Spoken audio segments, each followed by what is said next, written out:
How's it going, everybody? Ian back with another video. Today is a tag. I was tagged by Scott and Becky over at the Bookish Bryants. This is the 1001 books tag. It looks like it was created by Miss Reads a Lot, so thank you for creating this tag. But yes, I was tagged by the Bookish Bryants, and I had some time today. So I'm going to give this one a go. All right off the cuff, I guess. Here's the prompts. 1001 lists. Do you follow any book lists? And then it can be prize list or challenge, like a Rory Gilmore challenge. Okay.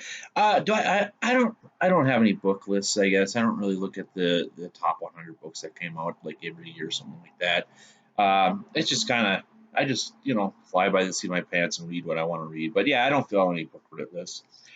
All right, 1001 books. Approximately how many physical books do you own and how many ebooks? So physical I own I owned a lot more before I moved because books are hard to move. So I gotta kind of get, especially like this, moving from apartment to apartment.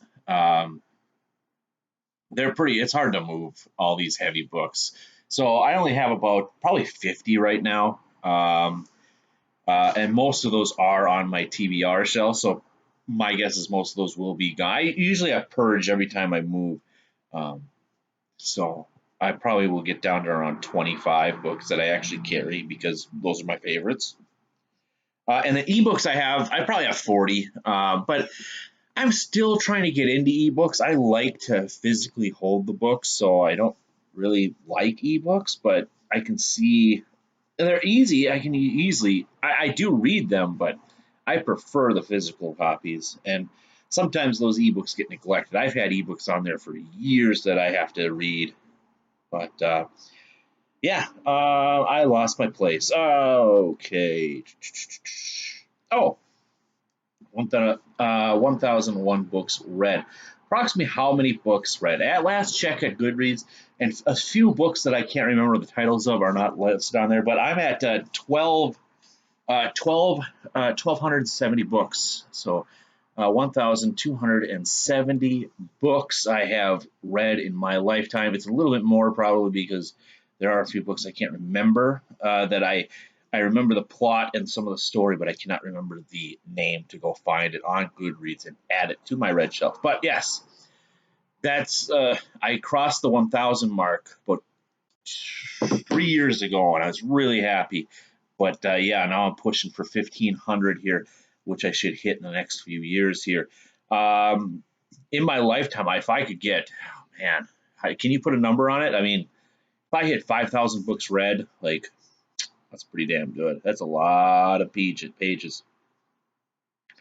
All right, 1001 Arabian Nights. Have you ever read any stories from the Arabian Nights? No, I haven't. 1001 flavors. Do you have a favorite food or flavor? Oh man, I would say I was thinking about this one. I love gyros. Gyros, the tzatziki sauce is probably one of my favorite flavors. But yeah, I love gyros. Gyros. I call them gyros. Pretty sure that's heard it both ways. 1001 pages. Have you ever read a book that is over 1001 pages? Well, let's take a look, shall we? I know about three that I have. Uh, let's see here.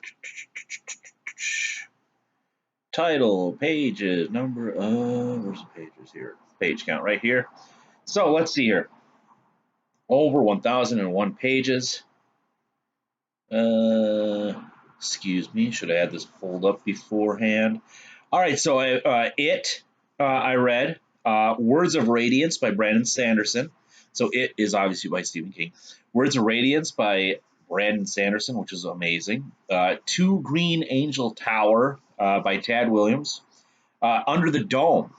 Under the Dome was probably my first 1,000 page read. We got Lord of Chaos was over 1,000. Shadow Rising, both of those by Robert Jordan. The Way of Kings was just over it. So yes, according to this, I've read 1, 2, 3, 4, 5, 6, 7 7. Go back to the thing. And what I recommend? Yeah, I definitely would recommend those Brandon Sanderson ones. Those are pretty good. Under the Dome was pretty good too. Um, the longest book I've read was It. That's the second. That according to that list, it was It. 1001 buckets. Do you have any non-bookish bucket list? Probably travel, and that's probably number one. Is just get out and see the world, see the country, all that fun stuff. Especially after being locked inside for so long now. 1001 numbers. Do you have a lucky number? No, not really. The only number I've constantly used is 79. I had that all 4 years playing football in high school, and that's just yeah, that's 79, I suppose. But it's not really lucky. I haven't gotten a whole lot of luck with it, I guess. 1001 authors. Do you have a favorite author and a genre? Well, my favorite genre is probably excuse me, at this moment fantasy, and then followed by like thrillers. I have 3 favorite authors that are must buy automatically when the books come out.